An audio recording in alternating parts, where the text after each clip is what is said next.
దాదాపు ఇప్పటి వరకు ఒక 3,10,000 మంది ఇక్కడికి చేరుకున్నారు. 6,800 ట్రిప్పులు ఇప్పటి వరకు పడ్డాయి. చాలామంది ఇవాళ రేపే ఎక్కువగా తాకిడి ఉండేటటువంటి అవకాశం ఉంది.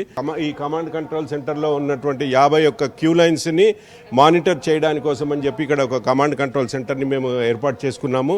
ఇది 24 అవర్స్ ఇక్కడ ఆఫీసర్స్ ఉండి వాళ్ళు ఈ కమాండ్ కంట్రోల్ సెంటర్లో ఏ క్యూ లైన్లో జనాలు ఎక్కువ పోతున్నారు అనేటటువంటిది వాళ్ళు చూసుకొని ఇమీడియట్గా ఫీల్డ్ మీద ఉన్నటువంటి వాళ్ళ ఆఫీసర్స్ కానీ సూపర్వైజర్స్ కానీ సమాచారం అందిస్తారు.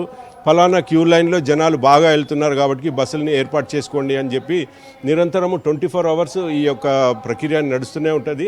ఇక్కడ దాదాపు ఒక 10,000 మంది మా సిబ్బంది ఇదంతా కూడా మేడారంలో ప్రత్యేక ఆపరేషన్స్లో నిమగ్నమై ఉన్నారు. ఇక్కడ కేవలం ఈ మేడారం పాయింట్లోనే ఒక 150 మంది ఆఫీసర్లు, ఇంకొక దాదాపు 2,000 మంది అదనపు సిబ్బంది అంతా కూడా ఇక్కడే ఉన్నారు.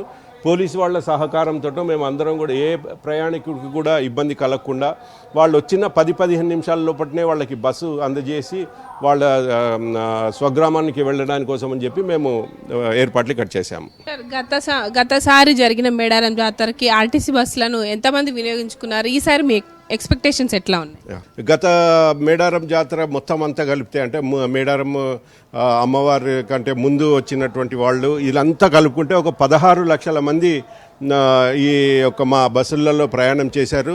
ఈ సంవత్సరము మేము ఒక 20 లక్షల మంది, ఎందుకంటే ఈ మేడారంలో వసతులు అనేటటువంటి కొంచెము పెంచారు. అయిన తర్వాత టెంపుల్ డెవలప్మెంట్ అయింది కాబట్టి చాలామంది వస్తారని చెప్పి మేము అంచనా వేస్తున్నాము. 20 లక్షల మంది వరకు కూడా దీన్ని అప్ అండ్ డౌన్ జర్నీ చేయడానికి కోసం అని చెప్పి మేము ఏర్పాట్లు చేశాము. వాళ్ళందరూ కూడా వాళ్ళ కోసం అని చెప్పి 4,000 బస్సులు మేము 24 అవర్స్ సండే వరకు కూడా తిప్పుతాము. ఇక్కడ మేడారం చుట్టుపక్కల ట్రాఫిక్ జామ్ అవుతున్న నేపథ్యంలో ఎక్కువగా తాడ్వాయి పసరా దగ్గరనే ప్రైవేట్ వాహనాలను ఆపేస్తున్నారు. అయితే అక్కడ నుంచి ఆర్టీసీ ఫ్రీ సర్వీస్ని అందిస్తున్నట్టు తెలుస్తోంది. ఎన్ని పాయింట్ నుంచి ఇవి ఫ్రీ బస్సులు ఉన్నాయి? అంటే ఆనవాయితీ ప్రకారము తాడ్వాయి నుంచి మేడారం వరకు కేవలం ఆర్టీసీ బస్సులే. పసరా నుంచి కూడా ప్రైవేట్ వెహికల్స్ అన్నీ కూడా పసరా నుంచి నార్లాపూర్కి డైవర్ట్ చేయడం జరుగుతుంది.